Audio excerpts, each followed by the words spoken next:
आपका स्वागत है आपके अपने YouTube channel excellence by APS पर। मैं एपीएस आपका स्वागत करता हूं। आज हम डिस्कस करने वाले हैं class 6 Jawahar Navodaya Vidyalaya entrance exam जो है ना आपके, जो कि 30 अप्रैल को होना है। इसके लिए बहुत ही इंपॉर्टेंट क्वेश्चन लेके आया हूं आपके, जो 30 अप्रैल को एंट्रेंस एग्ज़ाम होने वाला है। इसके लिए अगर ये सॉल्व पेपर जो मैं मॉडल पेपर आपको करवा रहा हूँ इनको कंप्लीट कर लेते हैं तो आप अच्छा स्कोर कर पाएंगे। तो इन क्वेश्चंस को करना बिल्कुल भी नहीं भूलिएगा। मानसिक योग्यता परीक्षा खंडे आपको, या आपका जो पेपर है वो 3 से 4 खंडों में आता है, तो खंड के हिसाब से है ना पेपर को आपको करना है और अलग अलग कैटेगरी वाइज है ना आपका कट ऑफ जाता है। तो ये सारी जानकारी देखने के लिए मैं ऑलरेडी पहले ही वीडियो अपलोड कर चुका हूँ। सिलेबस क्या है वो भी वीडियो अपलोड कर चुका हूँ। हम डायरेक्टली डिस्कस करने वाले हैं मॉडल पेपर, और जैसे ही मॉडल पेपर पूरे में है ना 15 से 20 मॉडल पेपर आपको करवाने वाला हूँ, जहाँ से पूरा का पूरा आपका है ना पेपर बन जाएगा। और यदि आप इन क्वेश्चंस को नहीं करते तो बाद में पछताना पड़ेगा, क्योंकि इनमें से ही पूरा पेपर बनने वाला है। उसके बाद लास्ट ईयर के जो सॉल्व पेपर है वो भी करवा दूंगा, और आपके जो सिलेबस का है ना वीडियो सिलेबस वाइज क्वेश्चंस वो भी मैं आपको प्रोवाइड करा दूंगा। तो और जैसे ही अगर अच्छा इसका रिव्यू आएगा तो मैं आपकी ऑनलाइन क्लास भी लूँगा, जिसमें है ना सब्जेक्ट वाइज सब्जेक्ट डिस्कस करेंगे अपन, ठीक है। तो आइए बढ़ते हैं। अभी तक अगर आपने चैनल को सब्सक्राइब नहीं किया तो चैनल को सब्सक्राइब कर लें, बेल आइकन को दबाएं, जिससे कि वीडियो सबसे पहले आपके पास पहुंच सके। निर्देश दे रखा है 1 से 4 क्वेश्चन, प्रत्येक रेखा में बाईं ओर एक समस्या आकृति दी गई है। दाईं ओर की चारों ओर आकृतियों को ध्यान से देखिए और उनमें से उस आकृति का पता लगाइए जो बिना दिशा परिवर्तन के समस्या आकृति के खाली अंश में इस तरह सही बैठती हो। अब हमें जो एक आकृति दे रखी हो उसकी बिना दिशा परिवर्तन किए हुए वो दिशा वही रहे, और इनमें कौन सी आकृति है ना सही ऑप्शन होगा। तो फर्स्ट वाले में आप पता लगा सकते हैं। तो इसका जो फर्स्ट वाले में आंसर बनेगा वो है आपका जो है ना ऑप्शन ए वाला। अगर हम इस आकृति को यहाँ पे रख देंगे उठा के इसको यहाँ पे, तो ये पूरा चित्र हो जाएगा। क्वेश्चन नंबर 2 आपको दे रखा है, तो सेकंड वाले में भी अगर हम ए वाले को ऐसा कि ऐसा यहाँ पे रख देंगे तब भी ये राइट आंसर होगा आपका ऑप्शन ए ही, ठीक है। नेक्स्ट क्वेश्चन नंबर 3 दे रखा है। क्वेश्चन नंबर 3 में अगर हम बी ऑप्शन वाली आकृति को यहाँ रख देंगे तो सेम इसी टाइप का है ना आपको चित्र प्राप्त हो जाएगा। क्वेश्चन नंबर 4, तो यहाँ पे भी हमें आकृति को फिल करना है, तो इसमें सी ऑप्शन को अगर उठा के यहाँ पे रख देंगे, ये क्वेश्चन आ चुका है आपके एग्जाम में, मोस्ट इंपोर्टेंट है, तो ये पूरा चित्र हो जाएगा। अब यहाँ पे आपको खंडवा दे रखा है यहाँ पे, तो यहाँ पे क्वेश्चन 5 से 8 तक के लिए जो है ना डायरेक्शन दे रखी है। प्रत्येक प्रश्न के बाईं ओर 3 समस्या आकृति दी गई हैं तथा चौथी आकृति के लिए स्थान खाली छोड़ दिया गया है। समस्या आकृति एक क्रम में है, पता लगाइए कि दाईं और उत्तर आकृति में कौन सी आकृति का क्रम पूरा करती हैं। ये एक क्रम से है ना वो हो रही है, रोटेट हो रही है, तो चौथे स्थान पर ये इसमें जो है ना आकृति कौन सी आएगी वो पता लगाना है। तो पहले क्वेश्चन नंबर 5 में जो है ना आकृति आने वाली है वो है आपका ऑप्शन बी। इस आकृति को यहाँ पर रख देंगे तो ये कंप्लीट फिगर बन जाएगा। जैसे यहाँ से ये उल्टा चेंज हो रहा है, तो यहाँ पे भी है ना इसका उल्टा ये होगा। नेक्स्ट क्वेश्चन नंबर 6 यहाँ पे दे रखा है। 6 में जो है ना आकृति बनने वाली है वो आपको ऑप्शन ए, इसको यहाँ पे फिल किया जाएगा। सेम उल्टा ही है ना बनेगा सभी का। क्वेश्चन नंबर 7 में इसके नेक्स्ट जो है ना क्या बनेगी आकृति, उसमें जो आकृति बनेगी वो होगा आपका ऑप्शन सी, ये वाली आकृति यहाँ पे फिल की जाएगी। क्वेश्चन नंबर 8 में जो है ना आपकी आकृति बनेगी वो है आपका सी ऑप्शन, ये वाला, ये जो आकृति है वो यहाँ पे आ जाएगी, तो आपका कंप्लीट फिगर बन जाएगी। फिर यहाँ पे आपका खंड जो है ना 3 दे रखा है, तो इसके लिए पहले निर्देश पढ़ लेते हैं। क्वेश्चन नंबर 9 से 12 तक के प्रत्येक प्रश्न में 3 समस्या आकृति के बाद चौथी समस्या के स्थान पर प्रश्न चिन्ह लगाया गया है, और पहली और दूसरी समस्या आकृति आपस में क्या रखती हैं, संबंध। वहीं संबंध तीसरी और चौथी आकृति में, तो उत्तर आकृति में उत्तर आकृति को चुनिए और प्रश्न चिन्ह के स्थान पर क्या आएगा तो बताना है। क्वेश्चन नंबर 9 में जो आकृति आपकी आई, जैसे इसका संबंध इससे है वैसे ही इसका संबंध किससे होगा, तो इसका जो राइट आंसर बनेगा वो है आपका है ना ऑप्शन बी, इसका, ये जो है ना बी ऑप्शन इसका सही आंसर है। इंपॉर्टेंट क्वेश्चन भी है। क्वेश्चन नंबर 10 मेन क्या है आपका 50% जो आकृति बेस्ड क्वेश्चन आते हैं, और 50% में आपका 25% मैथ का है और 25% आपका अनुच्छेद यानी कि आर्टिकल्स के हैं। तो 10 में जो है ना आपका आंसर बनने वाला है वो है आपका ऑप्शन ए, ये यहाँ पे फिल कर देंगे तो आपका आंसर बन जाएगा। क्वेश्चन नंबर 11 यहाँ पे दे रखा है आपको। 11 में यहाँ पे क्या आएगा, तो 11 में जो आपका ऑप्शन सी है ना वो यहाँ पे फिल करना होगा, सी ऑप्शन ये यहाँ पे बन जाएगा। क्वेश्चन नंबर 12 में जो है ना यहाँ पे आकृति कौन सी आई क्वेश्चन मार्क की प्लेस पे, तो ये जो है ना आकृति यहाँ पे आ जाएगी, तो डी ऑप्शन आपका सही आंसर हो जाएगा। फिर यहाँ पे आपको खंड 4 दे रखा है, प्रश्न 13 से 16 तक के प्रत्येक प्रश्न में एक वर्ग एक भाग बाईं ओर है और शेष भाग दाईं ओर 4 आकृतियाँ ABCD दे रखी हैं, तो उनमें से आकृतियों को ढूंढकर मिलाकर पूरा करना है। तो क्वेश्चन नंबर 13 का जो आंसर बनने वाला है वो है आपका ऑप्शन बी। इसको अगर इस फिगर में मिला देंगे तो एक कंप्लीट फिगर बन जाएगा, ठीक है, वर्ग टाइप का। नेक्स्ट नंबर 14 यहाँ पे दे रखा है, तो 14 में जो है ना सही फिगर मैच करेगा वो है आपका ऑप्शन ए। ऑप्शन ए को अगर इसमें रख देंगे तो एक कंप्लीट फिगर बन जाएगा, तो ऑप्शन ए आपका करेक्ट आंसर होगा। क्वेश्चन नंबर 15 सेम है आपका, सिंपल क्वेश्चन आते हैं, अगर इनको कर लेंगे ना जो भी मैं पेपर करा रहा हूँ तो आप नॉर्मली आराम से पास हो जाएंगी, मैं गारंटी दे सकता हूँ इस चीज़ की। तो इस चित्र को है ना आपका इसमें इस चित्र को रख देंगे तब भी यहाँ पे कंप्लीट आकृति बन जाएगी, ओके, वर्ग की। नेक्स्ट क्वेश्चन नंबर 16 आपको यहाँ पे दे रखा है। 16 में आपका जो है ना आप ए वाली ऑप्शन की आकृति को यहाँ रख देंगे तो कंप्लीट फिगर हो जाएगा। फिर यहाँ पे आपको दे रखा है खंड 5 है ना, यहाँ पे है ना क्वेश्चन नंबर 17 से 20 तक के प्रत्येक प्रश्न में 4 आकृतियों में से 3 में से किसी न किसी प्रकार से कोई समानता है और कोई एक अन्य आकृति 3 से भिन्न है, यानी आकृति का समूह जो है ना प्रश्न से अलग है कि चारों में से कौन सी आकृति इस समूह से भिन्न होगी। तो इसका जो राइट आंसर बनने वाला है यहाँ पे वो हमें फाइंड करना है, इनमें से जो है ना भिन्न आकृति फाइंड करनी है। तो इसका जो इसमें आंसर बनेगा पहले वाला, ये जो ऑप्शन है वो राइट आंसर है। नेक्स्ट, और यहाँ पे जो क्वेश्चन नंबर 18 का आंसर बनने वाला है वो है आपका ऑप्शन ए। ऑप्शन ए भी इसका सही आंसर है। फिर क्वेश्चन नंबर 19 में जो है ना अलग आकृति कौन सी है, तो डी वाली है, बाद बाकी ये सिमिलर है एक दूसरे से, ठीक है। क्वेश्चन नंबर आपको यहाँ पे 20 दे रखा है, तो 20 में जो है ना आपकी आकृति कौन सी सही होगी, डायरेक्शन पढ़ ली है तो क्वेश्चन को करने में आसानी हो जाती है। तो यहाँ पे डी ऑप्शन जो है ना डिफरेंट है, बाद बाकी ये सिमिलर है कहीं ना कहीं। क्वेश्चन नंबर यहाँ पे है ना 6, जो खंड 6 दे रखा है, निर्देश 21 से 24 तक के नीचे दिए गए प्रत्येक प्रश्न की बाईं ओर एक समस्या आकृति और दाईं ओर 4 उत्तर आकृति ABCD दी गई हैं। इन आकृतियों में से केवल एक आकृति समस्या आकृति के बिल्कुल समान है, उसका अक्षरांक ही आपका है, तो इसका फाइंड करना है। तो इसके समान कौन सी आकृति है, अब समान आकृतियाँ आपको समस्या आकृति में समान आकृति फाइंड करनी है। तो इसका जो राइट आंसर बनने वाला है 21 का वो है आपका डी ऑप्शन, ये बिल्कुल इसके सिमिलर आकृति है। नेक्स्ट आपको क्वेश्चन नंबर 22 दे रखा है, तो 22 में जो आकृति सिमिलर है वो है आपका ऑप्शन बी, ये इसके सिमिलर है। क्वेश्चन नंबर 23 में जो आकृति सिमिलर मिलेगी वो है आपका ऑप्शन सी, ये बिल्कुल सिमिलर आकृति है। नेक्स्ट क्वेश्चन नंबर 24 में आपको जो सिमिलर आकृति दे रखी है वो है आपका ऑप्शन ए, ये सही आंसर है। नेक्स्ट, फिर यहाँ पे आपको खंड 7 दे रखा है, थोड़ा वीडियो ज़्यादा बड़ा नहीं करूँगा, जल्दी जल्दी कराने की कोशिश कर रहा हूँ। प्रश्न 25 से 28 तक प्रत्येक प्रश्न के बाईं ओर समस्या आकृति दी गई है, इस समस्या आकृति के दाईं ओर 4 उत्तर आकृतियाँ दी गई हैं। आप चारों उत्तर आकृतियों को ध्यान से देखकर पता लगाइए कि इन उत्तर आकृतियों में से किस उत्तर आकृति से समस्या आकृति अंतर्निहित है।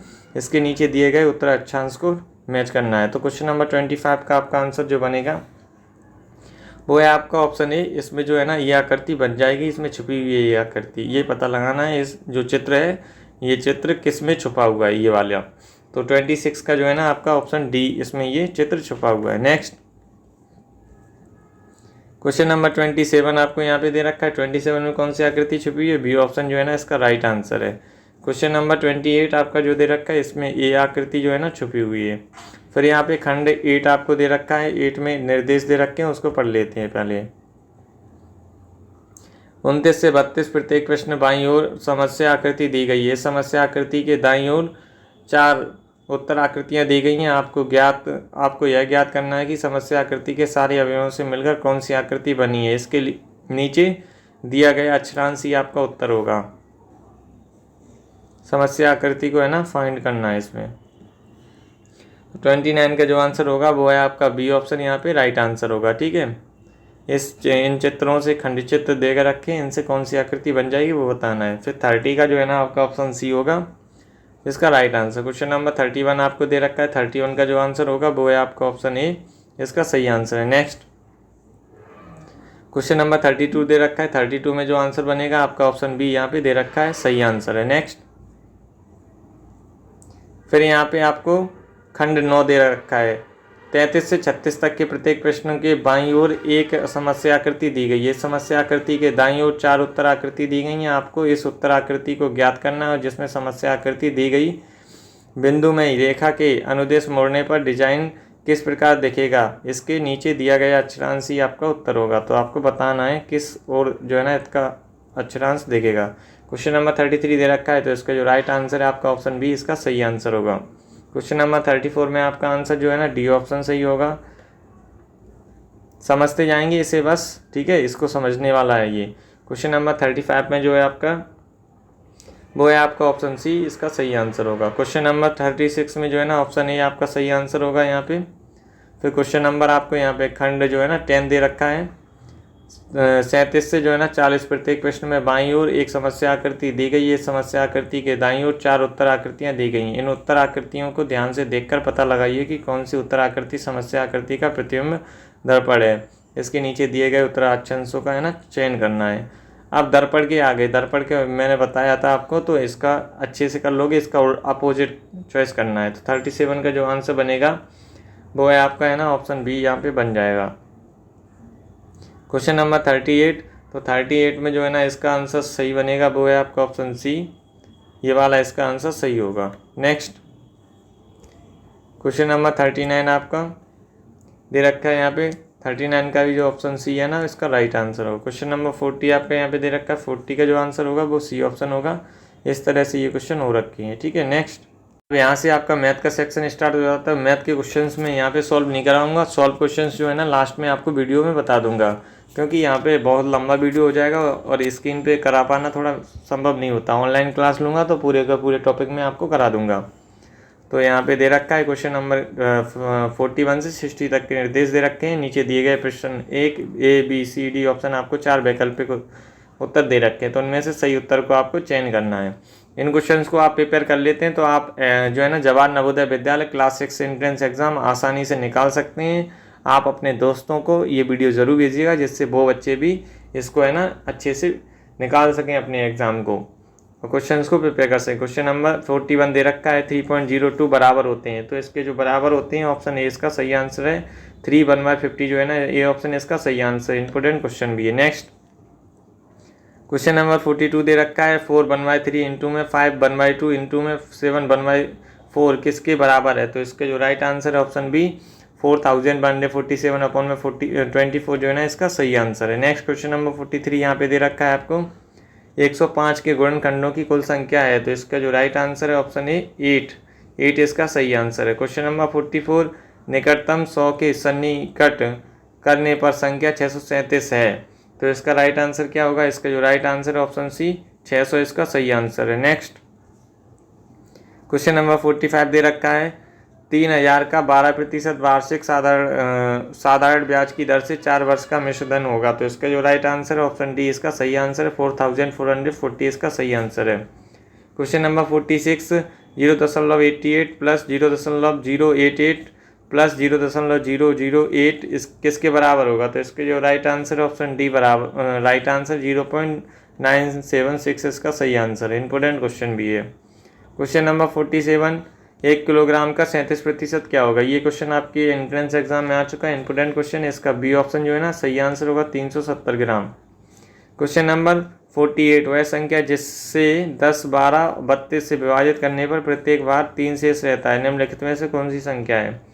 तो इसका जो राइट आंसर है ऑप्शन सी 483 इसका सही आंसर है। नेक्स्ट क्वेश्चन नंबर 49 हमें यहाँ पे दे रखा है, एक वर्गाकार फर्श में 225 वर्गाकार टाइल लगी हैं, तो वर्गाकार फर्श की भुजा में कितनी टाइल्स होंगी। तो इसका जो राइट आंसर है ऑप्शन है इसका 15 जो है ना सही आंसर है। इंपॉर्टेंट क्वेश्चन, ये वर्ग टाइप क्वेश्चन है, ऐसे क्वेश्चन जरूर आते हैं आपके एग्जाम में, कई बार आ भी चुके हैं। क्वेश्चन नंबर 50, 2 घन जिनकी भुजाएं 5 सेंटीमीटर हैं को पिघलाकर 5 सेंटीमीटर चौड़ाई का तथा 5 सेंटीमीटर ऊंचाई का घनाभ बनाना है, तो घनाभ की लंबाई होगी। तो इसका right answer option B 10 centimetre इसका सही आंसर है। इंपॉर्टेंट क्वेश्चन भी है। सारे क्वेश्चंस को आप राइट करते जाएंगे, लास्ट में सोल्यूशन दे रखा है, सॉल्व करवाएंगे तो वहाँ से आप है ना राइट कर पाएंगे। अच्छे से मैथ को लगाइएगा, मैथ ज़्यादा नहीं 20 नंबर का ही मैथ आता है आपका।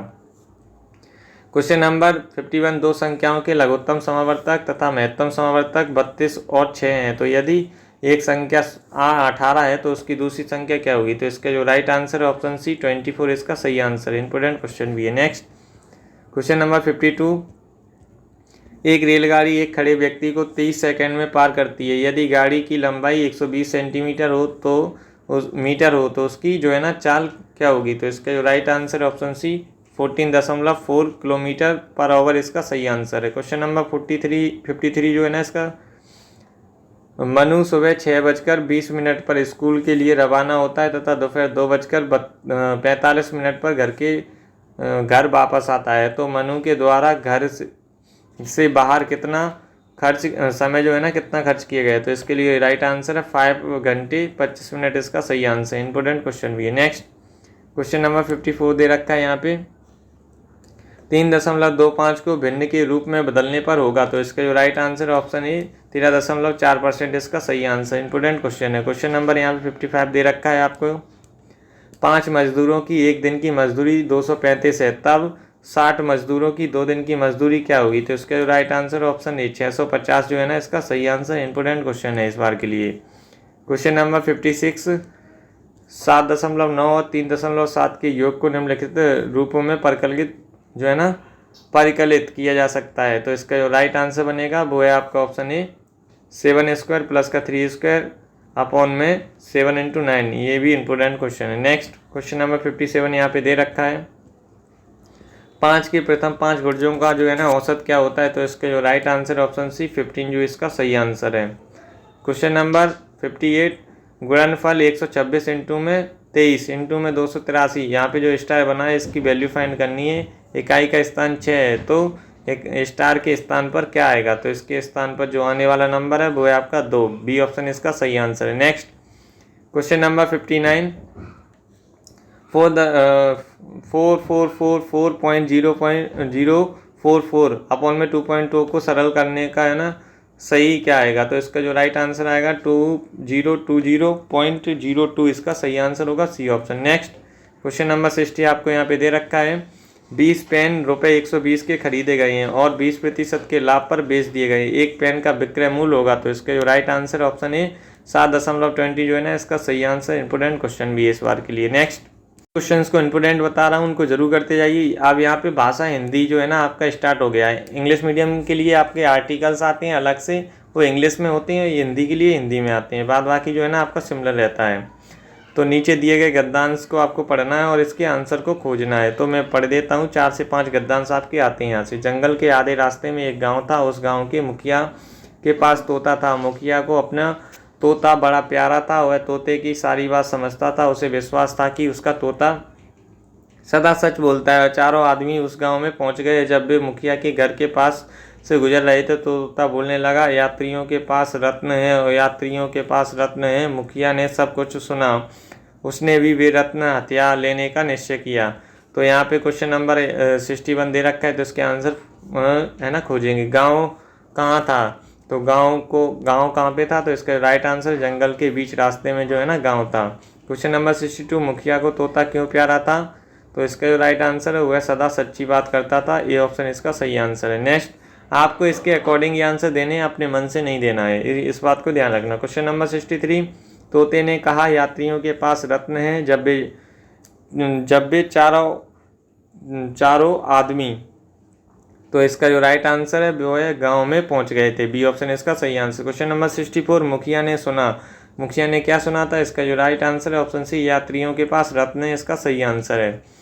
मुखिया ने रत्न लेना चाहा क्योंकि 65 का जो आंसर है वो है आपका ऑप्शन ए, वह तोते की बात समझता था। ये ऑप्शन इसका सही आंसर। फिर यहाँ पे गद्यांश सेकंड दे रखा है, इसको पढ़ लेते हैं फिर आंसर करेंगे इसके।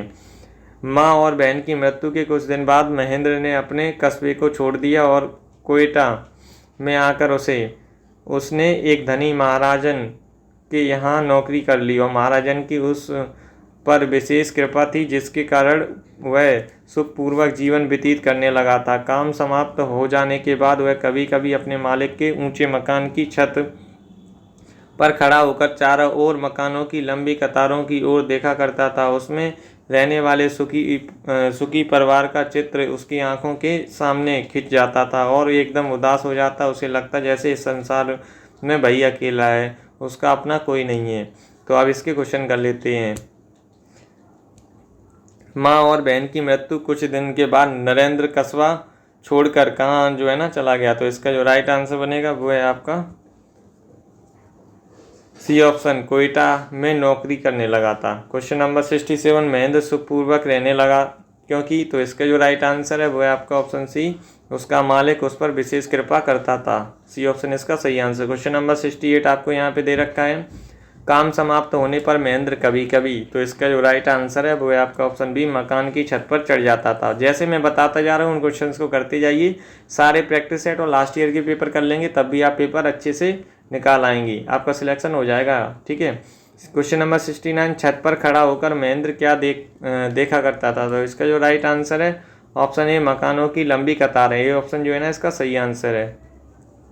क्वेश्चन नंबर 70, महेंद्र एकाएक उदास हो जाता था क्योंकि। तो इसका जो राइट आंसर है ऑप्शन बी, उसे लगता था कि संसार में वही अकेला है। बी ऑप्शन इसका सही आंसर। फिर गद्यांश थर्ड दे रखा है तो इसको भी पढ़ लेते हैं। तो बच्चा ऐसी नगरी में रहना उचित नहीं जहाँ टके शेर खाजा बिकता हो, और मैं तो नगरी में एक क्षण भर भी नहीं रहूँगा। देख मेरी बात मान, नहीं तो पीछे पछताएगा। मैं तो जाता हूँ, पर इतना कह जाता हूँ कि कभी संकट पड़े तो याद कर लेना। तो इसके क्वेश्चंस फाइंड करते जाते हैं, क्या क्या होंगे आंसर इसके। महेंद्र ने गोवर्धन दास से क्यों कहा कि इस सारी नगरी में रहना उचित नहीं है क्योंकि।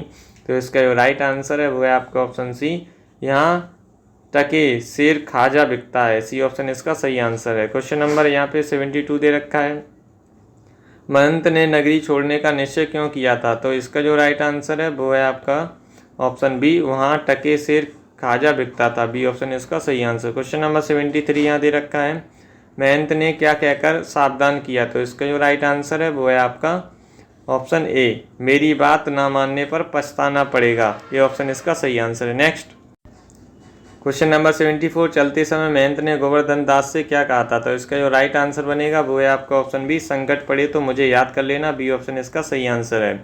क्वेश्चन नंबर 75 यहाँ पे दे रखा है, गोवर्धन दास महंत कौन था। तो इसका जो राइट आंसर है वो है आपका ऑप्शन ए, चेला था। इसका सही आंसर है। नेक्स्ट फिर यहाँ पे फोर्थ गद्यांश दे रखा है तो इसको पढ़ लेते हैं, फिर आगे क्वेश्चन करेंगे। अपने पिता की मृत्यु के बाद अशोक राजगद्दी पर बैठ गया। अशोक भारत के अति महत्वपूर्ण शासकों में से एक था। वह बलशाली और बुद्धिमान ही नहीं, बड़ा दयालु भी था। शासन की बागडोर संभालने के बाद उसने उड़ीसा में अपनी सेना के नेतृत्व किया और वहाँ की शत्रु सेना को पराजित कर उसने अपने साम्राज्य का विस्तार किया। परंतु अपने इस एकमात्र युद्ध में दोनों पक्षों के अनेक सैनिकों की हत्या देखकर यह दहल उठा। यह देखकर तो वह भी विचलित हो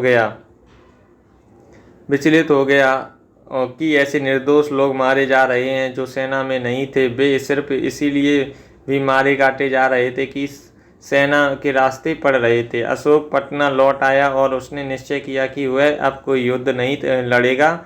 उसने बुद्ध के धार्मिक उपदेशों की शरण ली। अब यहाँ पे क्वेश्चन दे रखे हैं, इन क्वेश्चंस को प्रैक्टिस करते हैं। सारे क्वेश्चंस को करते जाना, लिखते जाना, जिससे कि आप लास्ट टाइम अच्छे से रिवाइज कर पाएँ और अच्छे से एग्ज़ाम देना है आपको।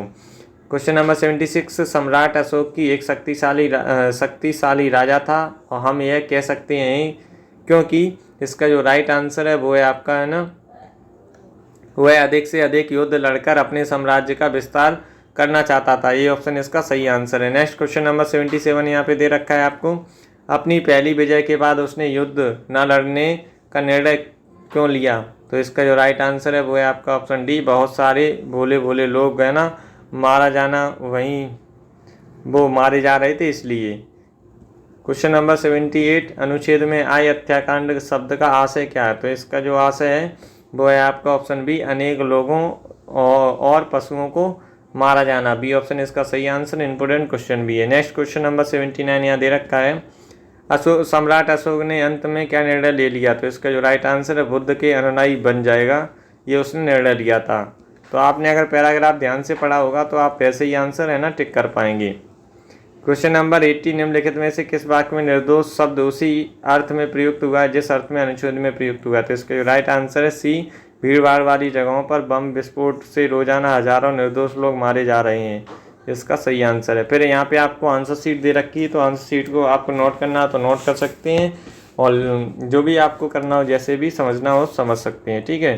तो इस सारी आंसर शीट को आप देखते जाएंगे, जो भी डाउट है यहाँ से आपके क्लियर हो जाएंगे। कोई आंसर कैसे बना है तो किस कारण बना है वो सारा यहाँ पे दे रखा है। नेक्स्ट, तो सारा का सारा देखते जाइए। यदि आपने अभी तक चैनल को सब्सक्राइब नहीं किया तो चैनल को सब्सक्राइब कर लें, बेल आइकन नहीं दबाई तो बेल आइकन को दबा लें, और दोस्तों के साथ ज़्यादा से ज़्यादा शेयर ज़रूर करें। बहुत जल्द आपकी ऑनलाइन क्लास होगी जिसमें हम सारे क्वेश्चन को डिस्कस करेंगे, है ना। आपके मैथ है ना, और चित्र वाले क्वेश्चन जो फिगर प्रॉब्लम है, और आपका जो है ना जी अनुच्छेद वाले, ये सारे क्वेश्चन मैं डिस्कस करूँगा। इनको नोट करते जाइए। मैथ के क्वेश्चन दे रखे हैं आपको। नेक्स्ट, फिर यहाँ पे ये क्वेश्चन दे रखे हैं, आप यहाँ नोट करते जाएंगे किस तरह से सॉल्व किए गए हैं। फिर यहाँ पे और क्वेश्चन दे रखे हैं। तो वीडियो को लाइक नहीं किया तो वीडियो को लाइक ज़रूर कर देंगे सारे बच्चे। ऐसे ही सॉल्व पेपर और मॉडल पेपर मैं आपके लिए लेके आता रहूँगा, जिससे कि आप अच्छा एग्ज़ाम निकाल पाएँ इस बार के लिए।